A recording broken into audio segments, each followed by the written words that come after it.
मेरा नाम नासिर मंसूर है और मैं जनरल सेक्रेटरी हूँ नेशनल ट्रेड यूनियन फेडरेशन का। नेशनल ट्रेड यूनियन फेडरेशन जो है पाकिस्तान के मज़दूरों की एक नुमाइंदा तंजीम है और आज जो हमारा इज्तिमा था उसका बुनियादी मकसद ये था कि टेक्सटाइल और गारमेंट में जो जुल्म और ज़्यादती हो रही है इस सेक्टर के अंदर उसके ख़िलाफ़ एहतजाज करना था। ख़ुसूस तौर पर यहाँ बाज़ फैक्ट्रियाँ ऐसी हैं जिनमें वर्कर्स को बग़ैर किसी प्रोसेस के और बग़ैर किसी वजह के निकाल दिया जाता है। वर्कर 15-15, 20-20 साल फैक्ट्रियों में काम करते हैं, लेकिन एक दिन उनको जो है गेट के ऊपर गेट कीपर कहता है कि जी आपका गेट स्टॉप है, इसलिए कि 90% वर्कर्स जो है उनको सोशल सिक्योरिटी से रजिस्टर्ड नहीं है, EOBI से रजिस्टर्ड नहीं है, ना ही उनके पास कोई तकर्रुरनामे हैं। पाकिस्तान के लॉ के मुताबिक जो है कॉन्ट्रैक्ट सिस्टम जो है ठेकेदारी है, जिसको थर्ड पार्टी कॉन्ट्रैक्ट सिस्टम कहते हैं, वो गैर कानूनी और गैर आईनी है, लेकिन तमाम फैक्ट्रियों के अंदर ये जारी है और वर्कर्स को जो है इन ठेकेदारी निज़ाम के तहत बिल्कुल उजरती ग़ुलामों की तरह वहाँ फैक्ट्रियों में काम करते हैं। 200 घंटे जो है इन टेक्सटाइल गारमेंट की फैक्ट्रियों में महीने में उनसे ओवर टाइम लिया जाता है, जबकि कानूनन 48 आवर से ज़्यादा आप ओवर टाइम नहीं ले सकते।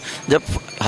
ओवर टाइम आप लगवाते हैं तो आपको डबल ओवर टाइम देना होता है, लेकिन 200 घंटे काम लेते हैं और उनको 48 घंटे का भी ओवर टाइम नहीं दिया जाता। इससे भी बड़ी बदकिस्मती की बात है, ये तमाम फैक्ट्रियाँ दुनिया की बैनुल-अक़वामी जो ब्रांड्स हैं बड़े बड़े, उनके लिए माल तैयार करते हैं और ये ब्रांड्स जो हैं जिन मुल्कों से आते हैं वो हमें इंसानी हकूक़ का और उसका सबक सिखाते हैं और बताते हैं कि इंसानी हकूक़ क्या होते हैं, लेकिन ये ख़ुद जब फैक्ट्रियाँ या कारखानों से जहाँ माल बनवाते हैं वहाँ वर्चुअली स्लेवरी है, बिल्कुल ग़ुलामी के उसके तहत करते हैं और बिल्कुल जो जिसको आप कहते हैं चीप लेबर इनकी ख़रीद के इनसे माल, और दुनिया के टॉप ब्रांड्स जो हैं वो जो टॉप फैशन के चीज़ें जो है पाकिस्तान से बन के और फ़ाइन कपड़ा बन के जो है यूरोप और अमेरिका की मंडियों में जाता है और वहाँ महंगे दामों बेचा जाता है। बिलियंस ऑफ बिलियन डॉलर्स जो है उनसे कमाए जाते हैं, लेकिन यहाँ जो वर्कर्स काम करते हैं, जो लेते हैं, उनको वो बुनियादी हकूक़ जो 100 साल पहले अंग्रेज़ के पीरियड में हासिल थे वो भी यहाँ पर नहीं मिल रहे। 97% फैक्ट्रियाँ ऐसी हैं जहाँ वर्कर्स को यूनियन बनाने का राइट ही हासिल नहीं है। औरतों के साथ जो जुल्म और ज़्यादती होती है, एक ही जैसे काम के लिए मर्द और औरत की तनख्वाह के में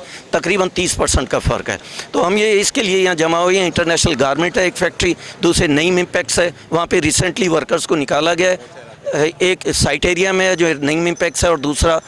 कोरंगी इंडस्ट्रियल एरिया में, और वर्कर्स को निकाल के वहाँ पे माफियाज काम कर रहे हैं। फैक्ट्रियों के अंदर उन्होंने लसानी उसकी ज़ुबान और नस्ल की बुनियाद पे माफियाज को ताकतवर किया हुआ है। पुलिस उनके साथ मिली हुई है, लेबर डिपार्टमेंट मुकम्मल तौर पे उनसे हर महीने भत्ता लेता है, सोशल सिक्योरिटी के इदारे भत्ता लेते हैं, EOBI वाले भत्ता लेते हैं, और वो पैसा जो है सारा वो आपस में डिस्ट्रीब्यूट करते हैं और वर्कर्स का कोई पुरसाने हाल नहीं है। इतना बड़ा शहर है कराची, हर 8वां या 7वां जो इंडस्ट्रियल वर्कर है वो कराची से, सिर्फ 3 लेबर कोर्ट्स हैं। एक वर्कर जब कोर्ट के अंदर अपना केस लेके जाता है तो उसको 15 से 20 साल लग जाते हैं अपने केस को मनवाने के लिए, तो कोई पुरसाने हाल नहीं है। इसलिए आज हमने एक मुजाहरा किया है, ये टोकन के तौर पे, और हमने आज ये ऐलान किया है कि अगर हमारी बातों को तस्लीम नहीं किया गया तो जैसे हम कहते हैं जब लाकानूनियत कानून बन जाए तो फिर मुज़ाहिमत फ़र्ज़ हो जाता है, तो फिर हम सारे वर्कर्स जो हैं 4 या 5 जो बड़े मसाइल हैं उनके ऊपर हम यहाँ जो सूबाई असम्बली है उसके सामने उस वक्त तक धरना देंगे जब तक वर्कर्स के जो जायज़ मुतालबात हैं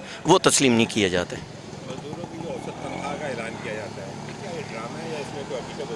देखिए ये बिल्कुल फजूल बात है,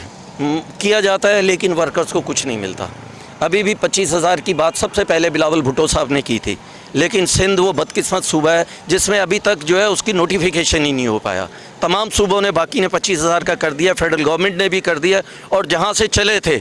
जिसने पहला ऐलान किया था वहाँ आज तक नहीं है। तो ये बिलावल भुट्टो के ऊपर भी सवाल है कि भाई आप जो बात करते हो लोगों को कह के वाह लेने के बाद उसको प्रैक्टिकल भी आप कुछ करने की कोशिश करें। हमने बहुत कोशिश की है कि हुकूमत के साथ जो है मिल के किस तरीके से चीज़ों को ठीक किया जाए, तो लेकिन हम इस नतीजे पे पहुँचे हैं कि मज़दूर जब तक अपनी बात खुद नहीं करेगा, मज़दूर खुद मुनज़्ज़म होकर अपनी ताकत के साथ जो है अपनी बात नहीं मनवाएगा, इस मुल्क के अंदर मसला हल नहीं हो सकता। किसी भी पार्टी की हुकूमत आ जाए, एक हुकूमत चली जाए दूसरी आ जाए, मज़दूरों के मसाइल के ऊपर कोई भी सीरियस नहीं है।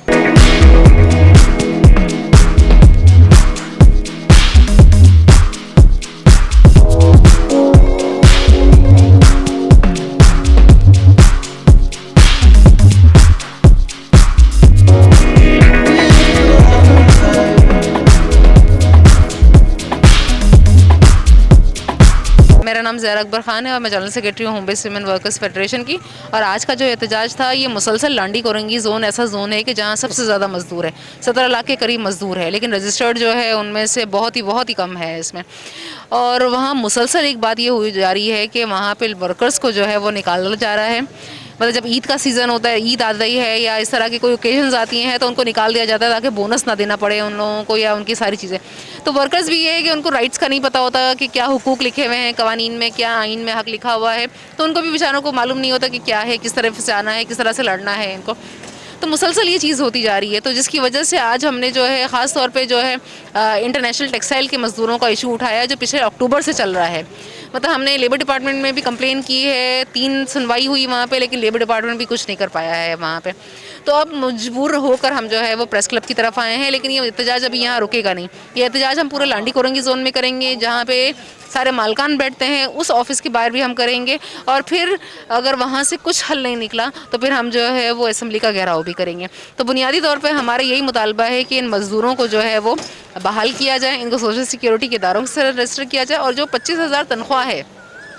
एटलीस्ट वो हम तो ये तो मिनिमम वेज है, लेकिन पूरी दुनिया में जो है वो लिविंग वेज की बात हो रही है। तो मेरे ख्याल से मैं समझती हूँ कि हमें लिविंग वेज की तरफ बढ़ना चाहिए, और मज़दूरों को जो ये अपनी मेहनत से पूरा सरमाया बनाते हैं, इस मुल्क की इकनॉमी खड़ी करते हैं, उनके लिए जो है यहाँ पे कोई भी चीज़ें मौजूद नहीं है या कोई हुकूक मौजूद नहीं है। तो ये हमारी जदोजहद जो है वो हम आगे कंटिन्यू रखेंगे, और ये धरना उस वक्त तक जारी रहेगा जब तक कि इन मज़दूरों को, ख़ास तौर पर जो इंटरनेशनल टेक्सटाइल के जो मज़दूर हैं उनको वापस जो है वो उनकी नौकरियों पर बहाल नहीं कर दिया जाएगा। तो ये एहतजाज हमारे जारी रहेंगे। तो बुनियादी तौर पे मसला ये है कि बहुत सारी पॉलिसीज़ ऐसी आई यहाँ पर कि जिसके नतीजे में सबसे पहले जो ज़र्फ लगती थी वो ट्रेड यूनियंस को लगती थी, क्योंकि ट्रेड यूनियन एक ऐसा प्लेटफॉर्म है कि जो मज़दूरों ने सदियों जद्दोजहद के नतीजे में सीखा कि मुत्तहिद होकर जब जद्दोजहद करते हैं तो चीज़ें हमें फ़ौरन मिलती है और वो लंबी भी चलती है। लेकिन यहाँ पर मसला ये है कि यहाँ पर कुछ लोगों को जो है वो स्टेट की या हुक्मरान तबके की जो है वो पुष्टपनाही हासिल है, जिसके नतीजे में उन्होंने जो है वो कारी ज़र्फ लगाई है। प्राइवेटाइज़ के नाम पर जो है वो इदारों को, मुनाफा बख्श इदारों को बेचा गया। ट्रेड यूनियन जो कर रहे थे या जो बनाना चाहते थे उन पर जो है वो केसेस लगाए गए, इवन ATC के केसेस लगाए गए। उसके बावजूद मज़दूर जो है, अब आप देख लें, ये मैं नहीं कहूँगी कि ये मज़दूर जो है मुनज़्ज़म नहीं हो रहे हैं, उनको राइट डायरेक्शन की ज़रूरत है, क्योंकि आपको पता है कि एजुकेशन तालीम का क्या मयार है हमारा यहाँ पे, और जो फैक्ट्रियों में काम कर रहे हैं तो वहाँ पे सिस्टम ही इस तरह से इंट्रोड्यूस करा दिया गया है कि पीस रेट पे आप काम करेंगे, कोई सैलरी का कॉन्सेप्ट नहीं है, जितना पीस बनाएंगे आपको उतना ही पैसे मिलेंगे। इसी तरीके से जो है येलो यूनियंस जो है वो मतलब पाकिस्तान ऐसे उन मुल्कों में से एक है कि जहाँ पे मालकान जो है वो ट्रेड यूनियन बनाते हैं, और जब यहाँ पे हमारा कानून ऐसा है कि तीसरी जब यूनियन आप बनाते हैं तो एक सर्टन नंबर चाहिए होता है ट्रेड यूनियन के, और वो सर्टन नंबर नहीं होता उनके पास, क्योंकि 2 यूनियन ऑलरेडी मौजूद होते हैं और सारे वर्कर्स उसके अंदर शो किए हुए होते हैं। तो ये सारी मिली भगत होती है, गवर्नमेंट की भी है, इदारों की भी है, मालकान की भी है, जो मज़दूरों को उनका हक जायज़ हक नहीं देना चाहते। लेकिन हल एक ही है हमारे पास, इसके अलावा हमारे पास कोई हल नहीं है कि आप रोड पर आ जाएँ, मुत्तहिद हो जाएँ, और ज़बान के नाम पर जो तफरीक हमें की गई है, मतलब ये फैक्ट्रियों में मज़दूर एक होते हैं, लेकिन जैसे ही ये फैक्ट्रियों से निकलते हैं तो कोई किस गली में होता है, कोई किस गली में होता है, कोई शिया बन जाता है, कोई सुन्नी बन जाता है। तो ये तकसीम दर तकसीम हमें कर दिया गया है। तो मेरे ख्याल से अभी मज़दूरों को ये समझना होगा कि कौन सी चीज़ उनके फ़ायदे में है, मतलब कौन सी ऐसी चीज़ है कि जिस पे जो है वो खड़े होकर वो अपने हुकूक को हासिल कर सकते हैं, या आइन के अंदर एटलीस्ट जो कुछ लिखा हुआ है हम वही डिमांड कर रहे हैं, इससे एक्स्ट्रा तो हम कोई डिमांड नहीं कर रहे हैं। तो मैं समझती हूँ कि वो उस तरफ हम जा रहे हैं, लोग जो है वो मुनज़्ज़म हो रहे हैं। आप देख लें कि हर फैक्ट्रियों के अंदर जो है वो लोग खड़े हो रहे हैं, एहतजाज कर रहे हैं, एहतजाज करने के नतीजे में जो है वो चीज़ें पा रहे हैं। इनको जैसे बोनस मिल गया, उनको सैलरीज मिल गई, ईद से पहले पेंशन्स वो बोनसेस मिल गए। तो मैं ये समझती हूँ कि बस इनको एक डायरेक्शन बताने की ज़रूरत है, और ये मेरे ख्याल से अगले 4-5 सालों में जो है मैं समझती हूँ कि बड़ी ट्रेड यूनियन की तरफ जो है वो हम मूव करेंगे।